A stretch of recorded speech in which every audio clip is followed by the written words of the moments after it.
Today is obviously about the 343.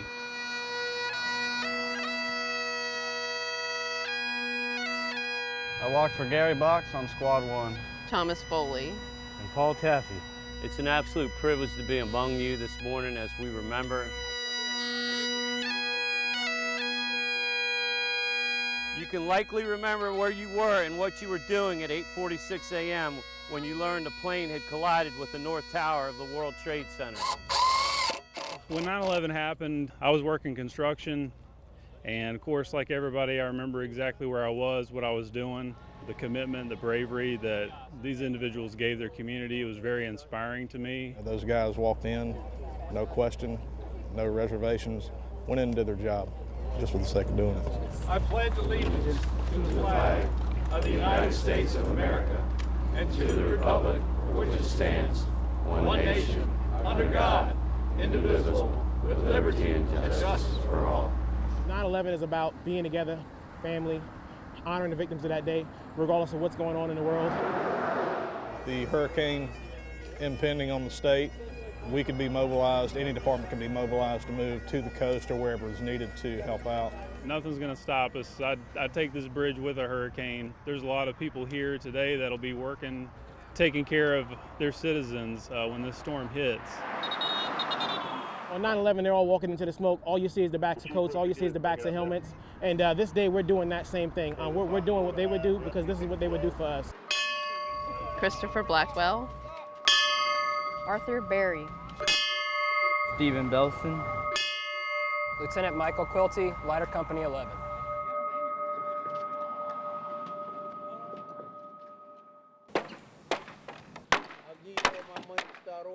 The noise you hear is the sound of peace. Neighbors and volunteers dismantled a tall wooden fence that was built to hide a Confederate flag. To me personally, that it was something derogatory, but she didn't see it that way. Patterson James helped install the structure about 10 years ago, so he couldn't see the symbol. He and his sister used to live next door. Today, he's breaking down the barrier. It's the right thing to do. Let's take it down. There's so much division in the U.S. today, you know. We each can do our own little part to help close the divide. It feels like there is going to be unity in the community. We are going to be as one another that knows each other. Annie Cadell replaced the Confederate flag with the Palmetto Moon several months ago, but not before her private property became a public debate. Do you have any regrets? That it took me this long to understand my actions, yes. I do regret that, in a way. But in another way, I'm thrilled I learned it. A bitter division brought down by a decade of disagreement. I just don't know, but it's good to see you again. I'm Long glad time life coming. has treated you right. Long time coming, yeah. A new friendship between two former foes who found common ground in a community striving for it. We all love her, right? We love her then, but we love her even more now. And just that flag had divided us, but now it's coming down, and we know all the flags will come down. That's right. In less than an hour, the fence disappeared from the landscape as a path to progress was forged. The fence is down. Thank you, God. The fence is down.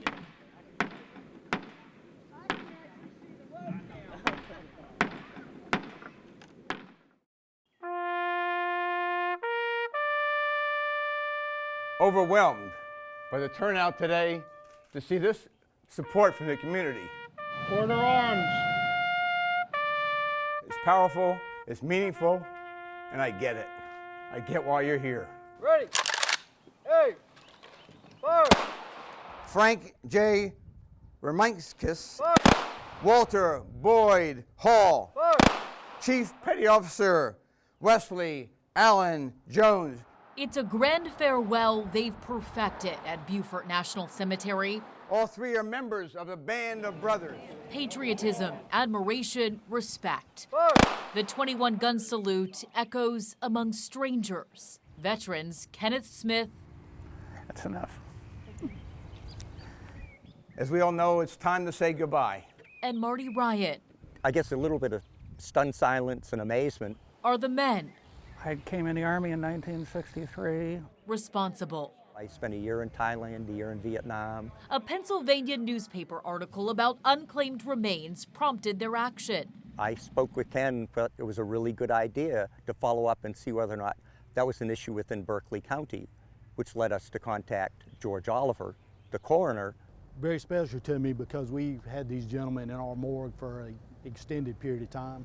Alone, with no family to claim them, the trio sat in a cabinet, the shelves cluttered, the room cold and seen by few.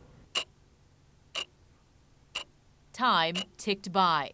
Ramikis, 19 years. Hall, 12 years. Jones, 6 years. No one came. Then last month, time paused. It's a shame that it took so long, but it's an obligation we owe them. Smith and Ryan filed paperwork with the VA to see if any of Berkeley County's unclaimed remains were veterans. 2 weeks later, a match. It turned out that 3 were veterans, and those are the veterans who we interred today. They raised their right hand to defend the Constitution of the United States against all enemies, foreign and domestic. And when they said those words,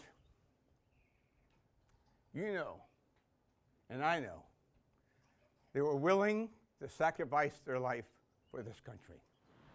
Once abandoned, now adopted. About 30 people were expected at this goodbye.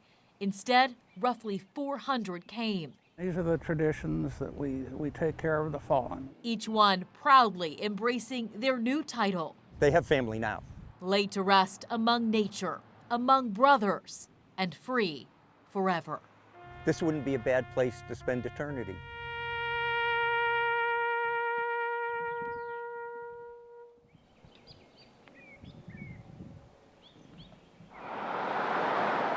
I really care. I really want to do a good job. Lending a helping hand. It's a way to give back. Don Hine gives back by picking up Plastic, you got glass, a lot of beer cans, aluminum beer cans. what others chuck out along Maybank Highway. I hate litter, hate it. Once it's done, it's like, good. He admits it's backbreaking work some days, but Don's been getting his hands dirty for 20 years now. I've been doing it for so long. Julian was the right person at the right time to lead the bridge run. He had the natural skills. He was an athlete. He understood. He saw the big picture. It deserves to be in the history books if you cite important events in Charleston's modern history.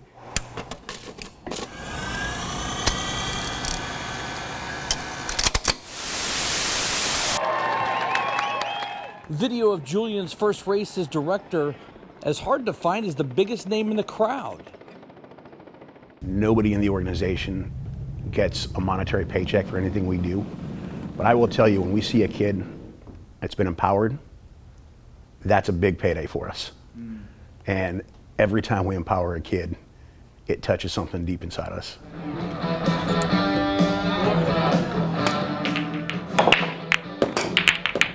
The membership has no interest in the bright lights. Their actions speak louder than their tats. Their aim rings true. There are so many abused kids out there that need our help. All right, brother. Good job today. An impressive show of support. Till we've gotten rid of child abuse, there's always that need, and there's always more kids to help out. From bikers riding to ensure that no child lives in fear. Our goal is to put ourselves out of business.